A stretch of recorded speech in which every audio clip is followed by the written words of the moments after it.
that doesn't work, does it? I'm always doing the wrong one. So this is this button. Yes. All right, so we figured out that this ridiculous cryptograph was about you, right? So that was an interesting thing. So, but the big story in here is, of course, the atom piece. Yeah. So I think we went through this, right? We got to this, and so there's this last statement here.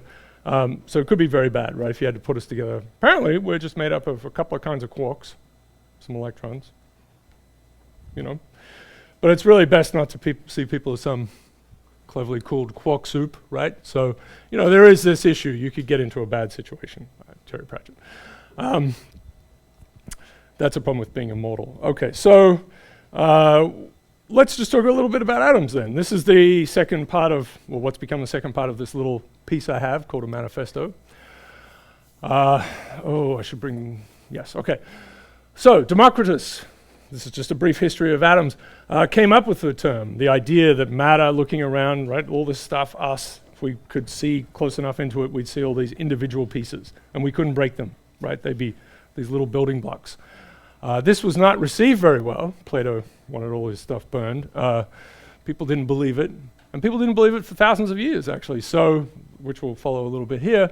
So, but it means to not cut. And of course, we've got the quark thing, which is disturbing, but you know, we're sensible enough, I suppose, not to put the quarks on the side of our cereal boxes, right? We have things like fat and carbohydrates, but we don't seem to care about the quarks. All right, okay. So then we have what I'm going to call the Golden Age of Reductionism, where chemists and people who are generally blowing themselves up in buildings and things and believing all sorts of possibilities start to kind of figure out there's, you know, there are obviously these different substances and that there's some perhaps structure underneath them. Periodic table comes into being, slowly gets filled in. Like, you know, a truly remarkable achievement, right? This taxonomy of pieces. We still have this weird thing about dark matter. I don't know what's going to happen with that. That just seems excellent fodder for stories, but you know, that's how the Flash gets his superpowers, for example. So. But anyway, we got to sort that out. So here's Boltzmann, incredibly famous physicist, an absolute genius, you know. And it ends well, I believe he committed suicide around 1905, which we'll see is a terrible sort of timing. But I think it was more that he was perhaps depressive. But he was in this terrible situation where he was the only one, at least with his colleagues, that was running around saying atoms existed, and he could derive all these principles of gases, for example, like. From this assumption of atoms, he could get to this macroscopic behavior.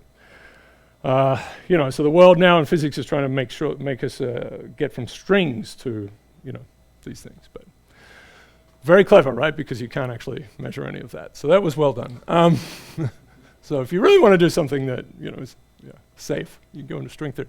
All right. So but most people, so Ernst Mach and Oswald, they didn't believe this, right? This is a huge argument. This is 1900. Atoms do not exist. And so there's a conference, this is back in St. Louis in 1904. Most physicists were against this concept. And this is just over 100 years ago. And so he was put in this dismal section of applied math. And then he had a bit of a go at philosophy for some reason, and he's talking, you know, he's sort of invoking Darwin, of course, who was just sort of taking off, but he was really actually using Lamarck's theory, saying that, you know, people inherited bad philosophy. Which, you know, is true, right? Culturally, you do inherit things, of course, very much. So social Darwinism isn't that great. So, but it was hard for people to overcome this bad thinking. Of course, we've got epigenetics now, so Lamarck gets a little bit of he's back on the team. I mean, a very sensible story from Lamarck. All right, so but things change dramatically in this first 10 years of the 20th century. Einstein's had an excellent, I guess, a really good 1904 probably, right? So this is published in, he has 5 papers, I think it is, 1905, miracle year. And one of them is on Brownian motion. He didn't win his, he won the Nobel Prize for the photoelectric effect, right? Which, yeah. I mean, people didn't believe what was going on, right? Planck comes up with the idea of quantization because it worked mathematically, but he thought this was not true. Yeah. And I think forever almost, yeah. All right.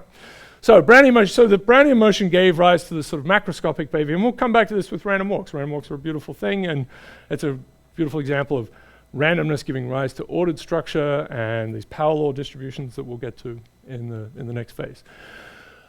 Okay, so this paper, it's not very long, but basically shows that this Brownian motion, which had been observed in the 19th century, made sense from an atomic story point of view, right? This is just theory, but atoms bouncing off each other in a random way could give you these Gaussian distributions. We'll get to that. And then there's an experiment that this becomes the conclusive evidence, right? So it verifies this and it gets to atomic theory. So now, of course, we're very happy with the idea of atoms, but all of this is to say, this is a very recent development in science, like super recent. And then if we think of things like DNA, right? That's the 1950s. I mean, we had an idea there's going to be something there, but finding the actual components or the building blocks, and in that case, it's kind of the instruction set, that's where we had to dig down to that, and then you build it back out, right? And so that's the big story that I will say about complex systems, which is the phenomena, right? Complex systems are the things. A little more to it than that, but we eventually had to get to the atomic structure, whether it's that it could be people or whatever, whatever the element is. It was harder to get to atoms, and it was hard to get to DNA.